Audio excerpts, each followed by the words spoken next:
Kawasaki Brezza, the Citybird SUV. Saturday night, and our attention shifts to Lucknow, where the Super Giants have had a nice little break after going down in their opening game to Rajasthan. 6 days on, they take on the Punjab Kings, who must respond after losing to RCB. So, plenty to look forward to on Maruti Suzuki Arena presents ESPN Cricket for Timeout.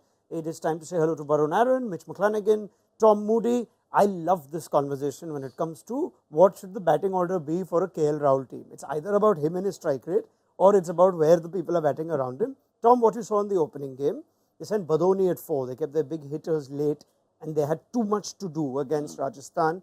Is it time to change that for their first home game? I was surprised that Badoni did bat 4. I just don't think he's quite ready for that. We saw a young player in Rayan Parag, bat 4, but he's had a number of years in the IPL sort of finding his feet, and he's looking like he's going to have a breakout season. I don't think Badoni's quite ready for that. Yep. Particularly when you've got the likes of Stoinis in that lineup, who's got an excellent record, sort of batting sort of in that sort of 4-5, range. So I'd rather see the experience and the power of someone like a Stoinis batting in that position. Yeah, I think against this lineup in particular, I think Bra's been so effective so far for the Kings. Yes. I think he's a man that they'll probably have to target. I mean, he's taken 3 wickets already. He's going at 3.75 economy rate. That's unbelievable. It's out of this world. And I think Nicholas Pooran is likely to be elevated up the order to kind of negate that spin in the middle. Because what we've seen so far is Rahul Chahar hasn't got off to a great start. And if you can put pressure on Bra, I'd imagine that that'll be a tactic from LSG. Pooran perhaps higher. Yeah. The trade that saw Padikkal go the other way gives them another left-hand option. Unfortunately, didn't get a score in the last game, but with Padikkal there, is there reason to believe, no, it's okay, it's one game, let's stick to the same big hitters down, and Badoni could be a number 4 for the season? I mean, I really don't know what the logic was by sending Badoni up, because, you send somebody up, but you also look at who's bowling in front of you. Yep. Nandre Berger's bowling rockets, Trent Bolt was swinging it around poles, and Badoni is known to take on spinners and play some cheeky shots in the death. Yeah.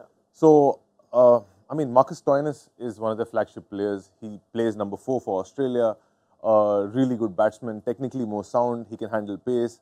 It was a no-brainer, but to put Marcus Stoinis at 4. I'm sure they're going to go back to a normal batting order where Badoni comes down again, Marcus Stoinis moves up, keep Nicholas Pooran to take on the middle overs and fast bowling. Okay, point illustrated that Varun Aaron's making by the numbers that Marcus Stoinis enjoys at number 4, and you also have a Nicholas Pooran in the kind of form that Mitch McClenaghan pointed out, you've got to get more out of him.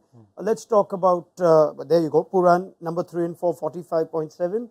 This could be the game that we see a little more of him, looking at the kind of spin options Punjab have. In addition to their spin options, they rely heavily on Arshdeep Singh, and he's under the scanner here.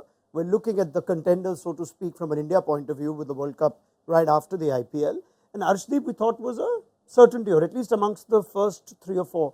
Is there anything that you've noticed about how he's been going with his evolution as a T20 bowler? Look, I feel Arshdeep is victim of his own standards, because he's not done that badly. Yes, his form has dipped over the past year and a half too, but it's not horrendously bad. You would take those numbers? I mean, economy slightly on the higher side. If somebody is going at 7.63 at the start and then he goes to 9, yeah, it is a change for the people who employ him, the people at Kings. So they don't want him to be functioning at that level. They want him to go back to where he was, which is understandable. But at the end of the day, in IPL, in T20 cricket, you have to evolve. Everybody knows Arshdeep is going to bowl those Yorkers. It's about when you bowl those Yorkers, on what wickets you bowl those Yorkers, what else do you have in your armoury as well. I think the other thing with him is he's set unrealistic standards to begin with. Exactly. That is freakish numbers Yeah. in those first 2 years. Yeah. And to be able to sort of maintain that is near on impossible. Even the greats of the game struggle to maintain anything under 8, particularly when you're accountable for 2 overs at the death. So we need to sort of nearly break it down into phases. When do people bowl and what do these numbers mean? He always has bowled 2 overs at the death, and when things are going pear-shaped, who do you bring on? You bring on your best death option, so they're facing the storm. I thought his first game out against Delhi was a good game. Bengaluru, we know when we play there that it's a difficult ground to defend at.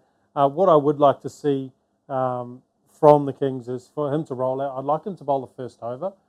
They've tried this Sam Curran experiment where they're thinking he's going to swing the ball back down the line.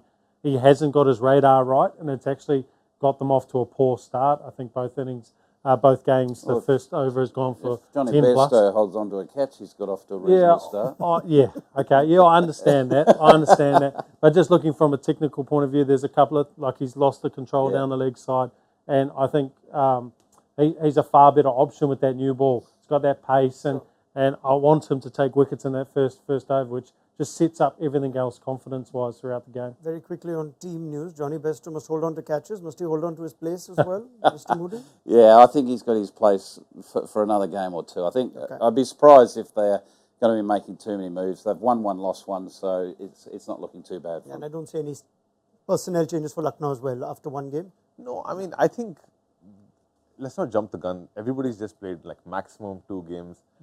People are still finding their feet. Even with Arshdeep, like Mitch said, he bowled really good.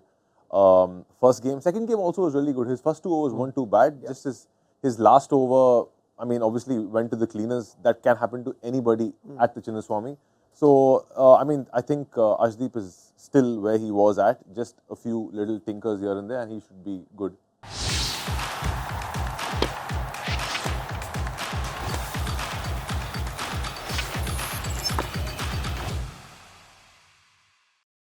All new hot and techy Brezza, the Citybird SUV.